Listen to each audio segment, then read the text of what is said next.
right. Well, Katina, thank you so much for being willing to do this interview. It means a lot to me, and I'm excited about it. And also for opening up your lovely home to be able to film this episode. So thank you so much. Thank I'm you. excited to hear about your story. And so with that, do want to jump right in and give you the opportunity to share your story and to hear about how you got involved in storytelling and getting on stage and just the community as a whole. And so I'd love to hear that from you.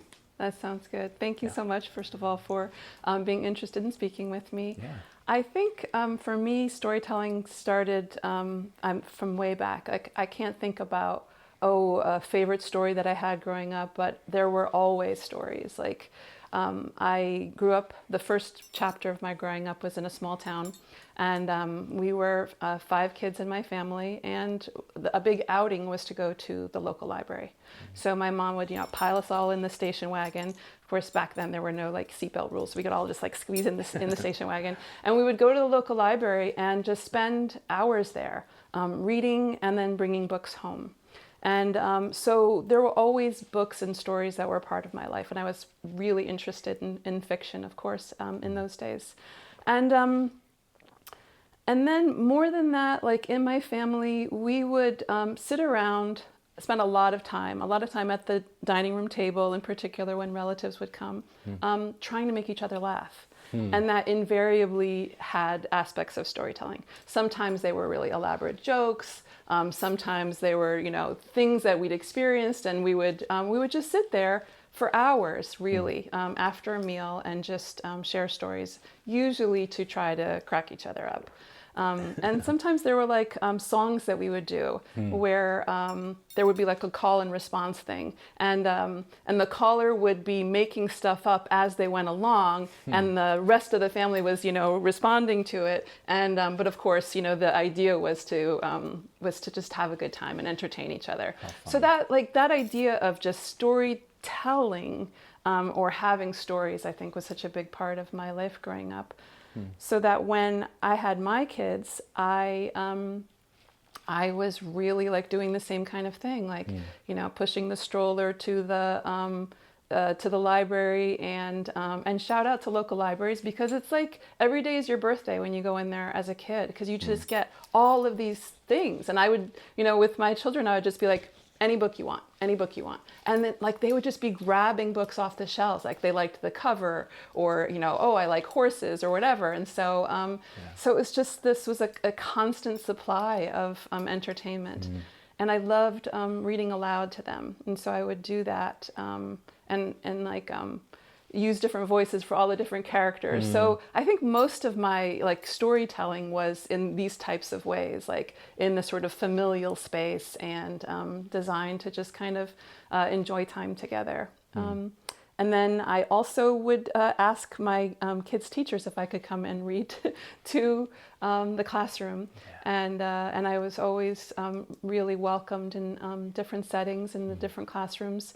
And again would read with the sort of idea of entertaining. So each character again would have a different voice. And then I had this opportunity when I was living overseas, actually, to go to classrooms where my kids didn't attend school, and read stories in those environments too. And I just loved it. I loved just conveying a story and seeing people being interested in what was happening.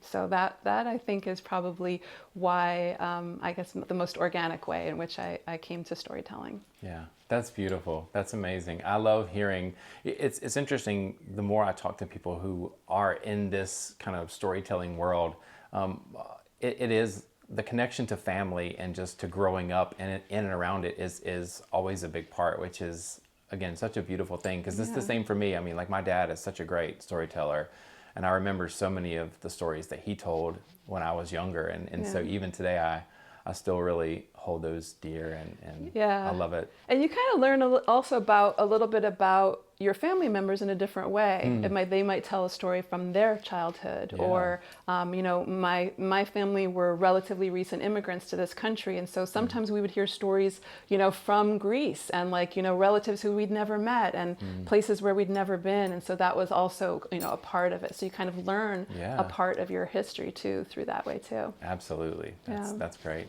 So thinking about storytelling, and again, obviously with your kids and your family, it's something that was kind of ingrained. As you got older, when was the first time that you got on stage or had an opportunity to tell a story that was not like you reading to your kids or with your family? Yeah, that's so the first time I would say that I told like a story on stage was at the Moth. And I had never been to it before, but I listened to it, and I really always loved the Moth. And I found out that there were these story slams in Atlanta, and I didn't even know that they were monthly, but there was this story slam that was happening. It was the month of October, a couple of years ago. And so it was my sister's birthday, and I thought, she and I both love listening to the Moth. Let's go and see it in person. So I got us tickets for her birthday. And then I started looking at it, and I was like, wow, I wonder if they're going to ask for storytellers, and what would that look like? And I thought was at a point in my life where I was trying to rediscover or uncover, I guess, my artistic voice. And so I thought, well, maybe this will be a good opportunity for me to try to tell a story. And I didn't know anything about how it was going to go, but I had read that I knew it was timed. I knew there was a theme. And so I was like, well, let me just think of a story that I can tell in the event that I am, brave enough and they are taking names and I don't know how this is going to work. So, so I did. So I thought of a story, and the theme was, it was like this idea of crossroads, and making having to make a split-second decision, like do or die or something like that. I think was the theme, and ironically, as much as I'm drawn to want to tell stories that are going to amuse people and entertain people, and humor is so much a part of my currency, the story that I could think of was this story where my husband and I had been held up at gunpoint, which was a really tragic and terrifying story. And I still have trauma around it, and I would always have trouble talking about it. But for whatever reason, this was the story that kept coming up, that in my mind, I was like, well, that fits this theme. That is my story that is about this theme. So anyway, we go to this Moth event, and it was at 7 Stages. And it was hosted by John Good. And I was like, they said, well, if anybody wants to tell a story, write your name on this piece of paper. And I was like, you know what? I'm just going to do it. Let's see what happens. So I did, and I got called. And I was so scared. But I went up there and just started telling the story, and had infused it with a little, some moments of humor, just because, that's what I feel comfortable with. But, the story itself is fairly dramatic and traumatic. And I somehow told it, and it felt like bizarrely cathartic. And this crazy thing happened. So afterwards, they call all of the storytellers back to the stage, and they want to take a picture. So my sister and I had been sitting high up in the in the auditorium or in the seats, and so I had to wait at the front of the theater for her to come and join me at the end of the show. And all these people started coming up to me afterwards, and were just like, oh my gosh, your story made me cry, and oh, I got so scared, and I'm so glad you're okay, and and just it was so supportive and so beautiful. And I felt like, wow, I told this story that felt good for me to tell and somehow resonated with people here. And I somehow ended up with all of these strangers. It was like a support thing. It was weird. And it was beautiful. and I was hooked. And the environment was so positive, and all of the stories were so interesting and entertaining and different. And I was like, oh my gosh, I want this in my life. And Yeah. so I just, started going back to the Moth and kept throwing my name in and telling stories, and kind of like just fell in love with the Moth community here in Atlanta too. Yeah, that's amazing. So my story is very similar as far as just getting connected, because I had listened to the Moth for a long time before actually coming to a live event. And the similar experience, I from the first time was hooked, and my daughter's been with me every time. And so it's been a great opportunity for me to connect with her going to these events. But yes, that first time getting on stage, it was almost an out of body experience. Yeah. But then, like you said, it was very cathartic, because processing that and having to process it beforehand, but then actually tell it, and then all these people coming up and asking questions, it was just a very healing and encouraging, and you felt like you were part of something bigger than yourself, like from the jump. And so that for me was really, really cool. So I resonate with that. That's great. Well, talking about the particular Atlanta community, I mean, that was one of the things, again, that made me want to come back, was just everyone was so welcoming and so warm and kind. And even for those people who got up on stage that you could tell it may be their first time or they were nervous, everyone cheered, and everyone was just, again, so encouraging and wanting people to get on stage and wanting them to tell their story was just such an encouragement to me. And so for you, what's been maybe one or two things or a few things that have stood out to you about the Atlanta storytelling community in particular, and how that's been meaningful in your life? Yeah, it's incredible, actually. I mean, Atlanta, as with all things Atlanta, has got so many wonderful gems, and the storytelling community is similar in that regard. There are so many different storytelling outlets and opportunities, and they all have a slightly different flavor. I've been to many of them, mostly as an audience member, and really just enjoy hearing the different voices. And some of them are loosely timed. Some of them are, many of them are not judged, but they're usually sort of rough sort of time bounds and then thematically bound, but all very different. And I love the fact that Atlanta has all of these different opportunities for storytelling. Most of my experiences with the Moth, and I love the Moth. And one of the things that I love about it is that it brings together such a cross-section of people who are just wanting to be there and hear each other's stories, and sometimes just in the love of story, are there.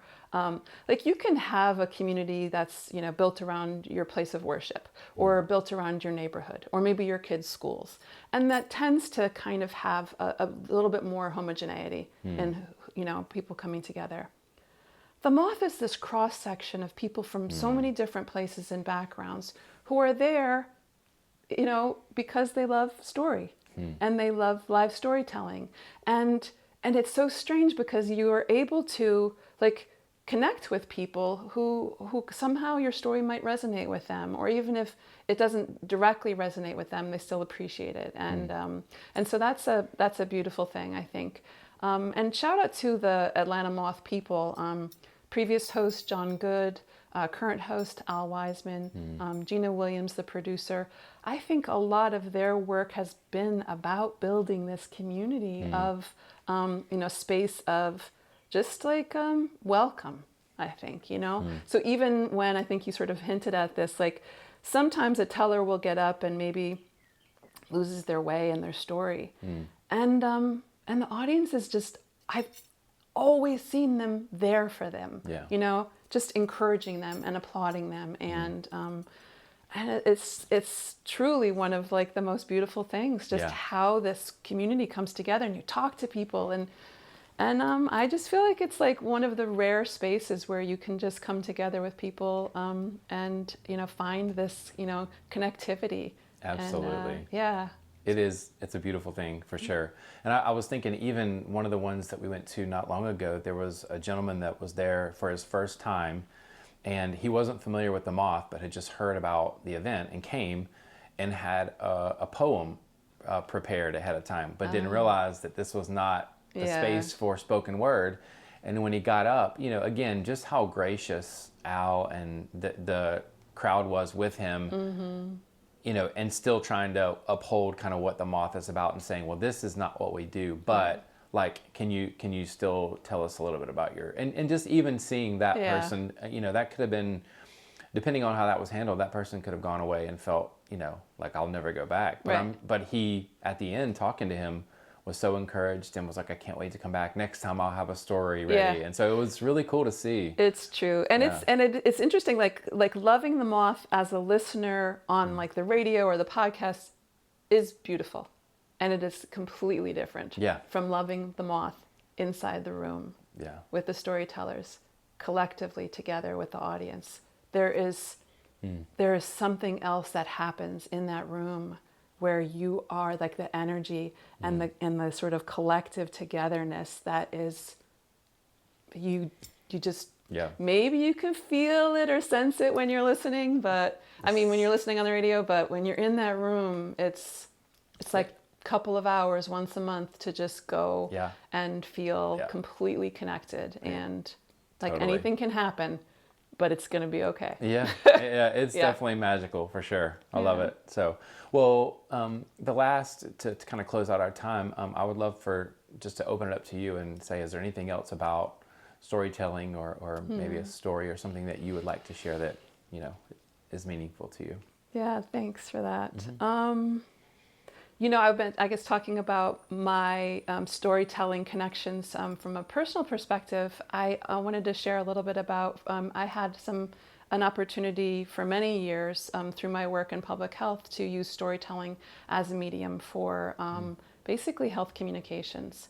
There's this field called entertainment education where you, you know, can create a story loosely packaged. I worked on films and television series and radio dramas, and even in print form, you know, in terms of comic books, where you're telling a story about life, but it's infused with aspects of, you know, health-related information. But it's more about how that directly impacts the audience. And the idea is to, you know, rather than just like telling people what they need to do, is you're just sort of showing, like, well, this is the, you know, experiences and reality of how somebody experiencing this health situation might be accessing resources, or what it would be like to take these medications or something like that. So I was really fortunate. It was one of the, you know, most exciting parts of really cool. you know, part of my career in public health was to be working in this area. And I had been living overseas. I was living in the country of Namibia, and I had been working on a radio serial drama, a couple of them based in Zambia. And Zambia is a neighboring country of Namibia. And I met this gentleman who lived up in the northern part of Namibia in this area that used to be called the Caprivi Strip. It's had a name change, and I apologize, I don't remember what it's called now, but that borders Zambia, and they pick up the radio signal. So there's a lot of shared culture across that geographic boundary, or that political boundary. So they can pick up the radio signal from this western province in Zambia. So anyway, I meet this gentleman, and he's like, tells me, you know, where he's from, and he just came from home. And I was like, oh, okay, you know, have you ever heard of this drama, this radio program? And he's like, oh my gosh, I love that program. My wife and I listen to it all the time. And then unprovoked, he says, oh yes, in fact, there is this couple in the program who are having their first child, and they went and got tested for HIV because, you know, of this, that, and the other thing. Well, and he says, and so my wife is expecting a baby, and we decided, well, we should do this, which was the whole point of the program in the first place. And it was one of the most exciting moments. So it was like using storytelling, you know, for good, and for, you know, to help people, you know, sort of test drive this health scenario or healthcare seeking. And I just remember being like jumping up and down, being, I know, I work on that show, and like, and it was so exciting. Oh, that's so cool. Yeah. So I guess I wanted to share that the power of storytelling is like is infinite in how it can bring people together or divide them, inspire them to change in ways that are meaningful, and also to create community and help you learn about yourself and others. So Yeah, so shout out to local libraries, to the Moth, and to storytelling in general. It's a beautiful thing. Well, that's incredible. Well, thank you so much. It has been such a joy to hear a little bit about your story and your involvement at the Moth and in Atlanta. And so I'm so encouraged and look forward to hearing you on stage more and getting to know you Thank more. you. And so again, I really appreciate it. And again, thanks for opening up your home. My pleasure. It's been a joy. Thank you so much, Jeff. Yeah, I appreciate absolutely. it. Thank you.